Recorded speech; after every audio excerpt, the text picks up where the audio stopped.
Clarity इस पे चाहिए। आपने कहा कि एक साल में शायद वॉलेटिलिटी के लिए भी हमें तैयार रहना चाहिए।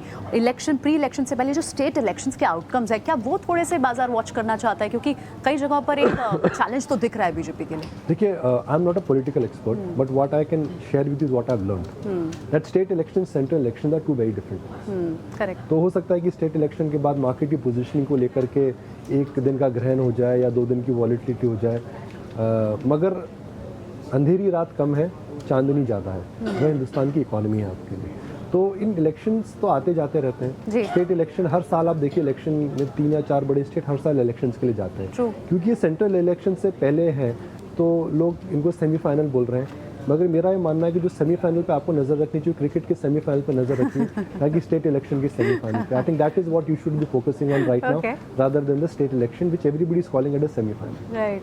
अच्छा निकुंज, इस पूरे एक साल में बड़े बड़े कॉर्पोरेट जगत की भी बात करते हैं। कौन कौन से ऐसे कॉर्पोरेट नेम्स रहे, कौन से बड़े इंडस्ट्रियलिस्ट रहे, बड़े कॉर्पोरेट नेम्स रहे जिनकी नेटवर्थ में बड़ा इजाफा हुआ या फिर थोड़ा शेकआउट भी हुआ? डेटा देखता है। यह साल एक काफ़ी इंटरेस्टिंग साल था।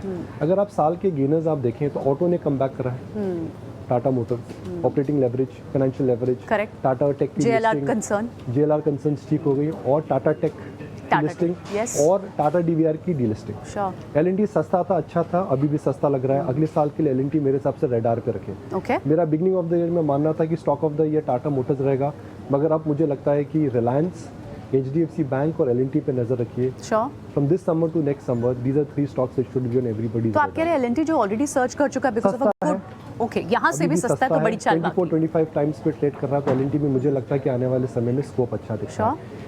ONGC क्रूड पे मैं इतना बुलिश नहीं हूँ, तो मुझे नहीं लगता कि क्रूड रिलेटेड सेक्टर्स पे आपको नजर रखनी चाहिए। पावर एक अच्छा थीम है, भले प्राइवेट कंपनीज हो, NTPC हो, पावर मुझे। मगर आप बात कर रहे थे आदान प्रदान की, कौन लोग in terms of market cap किन कॉर्पोरेट्स के ऊपर गए, किन कॉर्पोरेट्स के नीचे गए, इस पर बात करते हैं। आश्चर्य जब मुझे होता है जब मैं डेटा देखता हूँ कि रिलायंस में देखिए मुकेश अंबानी साहब की मार्केट कैप, उनकी मार्केट कैप के अंदर कोई खासा परिवर्तन नहीं देखने को मिला है। उनकी मार्केट कैप पूरे एक साल के अंदर करीब 1% ऊपर गई है। तो Reliance as a stock, if you frankly ask me, has underperformed. मगर जहाँ पर मार्केट कैप का इजाफा हमने देखने को मिला है, साइरस पूनावाला साहब, वैक्सीन जिन्होंने बनाई थी, मगर इनकी कुछ कंपनीज हैं, खासकर पूना फिनकॉर्प काफ़ी अच्छी चल रही है। Savita Jindal, mother of Jindal brothers, उनकी इजाफा हुआ because it's what a great year for JSW group, जिन्होंने कंपनी भी लिस्ट करी और JSW पावर के अंदर भी अच्छी चीज़ें हुई। और शिव नादर साहब, एक कॉन्ट्रा मूव रहा है इनके वेल्थ के लिए, हालांकि काफ़ी चैरिटी इस साल कर रही है इन्होंने, उसके बावजूद भी IT के अंदर एक प्रकार से कॉन्ट्रा मूव रहा है। दिलीप सांघवी साहब, सन फार्मा वापस आया, और शत्रुंजी मिस्त्री फैमिली, इतना इजाफा देखने को नहीं मिल रहा है जितनी मैं उम्मीद कर रहा हूँ।